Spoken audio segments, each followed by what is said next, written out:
Hi friends అందరికీ ఈరోజైతే పెసరట్టు వేస్తున్నానండి. అందుకోసం పచ్చిమిరపకాయలు వేరుశెనగ గుళ్ళు అయితే వేయించుతున్నా. పెసరపప్పు ఒక గ్లాసు, ఇంకో గ్లాస్కి అయితే ముప్పావు అయితే పోసి నీళ్ళల్లో నానబెట్టుకోవాలండి. ఇప్పుడైతే పల్లీలు ఇలా వేయించుకోవాలి.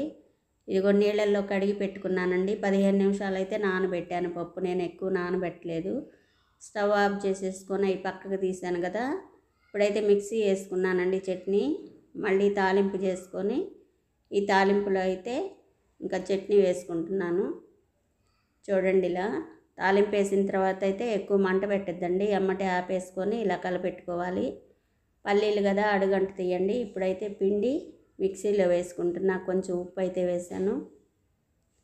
చూడండి, ఇలా అయితే మెత్తగా వచ్చేటట్టు వేసుకోవాలండి. పచ్చిమిరపకాయలు సన్నగా తరిగాను. అల్లం ముక్కలు, పెద్దుల్లిపాయ ముక్కలండి. కొంచెమే నీళ్ళు వేసి ఇలా అయితే కలపెట్టుకున్నాను, ఎందుకంటే గట్టిగా ఉంది అందుకోసమని. జీలకర్ర కూడా తీసుకున్నాము ఇంకో ప్లేట్లో. అట్టయితే ఇలా చక్కగా తిప్పుకుంటూ ఉండాలండి. పలసగా వచ్చేటట్టుగా చక్కగా తిప్పాలి నిదానంగా. చాలా బాగా వచ్చిందండి అట్టు, కరకరలాడుతా చాలా రుచిగా ఉంది. మీరు చక్కగా వేసుకోండి, ఒకసారి ఇంట్లోనే పోసుకోండి. చూడండి, ముందు జీలకర్ర చల్లానండి. పచ్చిమిరపకాయ ముక్కలు, అల్లం ముక్కలు, ఉల్లిపాయ ముక్కలు. ఉల్లిపాయ ముక్కలు నేనైతే వేయనండి, ఇప్పుడు వేసాను. అల్లం చూడండి ఎలా వేగిందో. అల్లం ముక్కలు, పచ్చిమిరపకాయ, జీలకర్ర వేస్తారండి ఎక్కువ పెసరట్టుకి. అలా అయితే బాగుంటుంది. ఇప్పుడు ఇంకోటి వేస్తున్నాను, రెండోది. కరకరలాడుతూ చాలా రుచిగా వచ్చిందండి.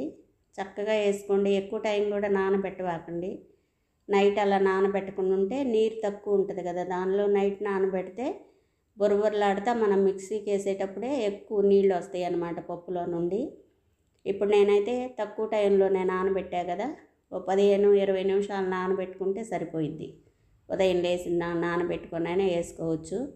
2 అట్లు వేసానండి. 2 కూడా చాలా చక్కగా వచ్చినాయి, కరకరలాడుతూ వచ్చినాయండి. చూడండి ఎలా ఉందో.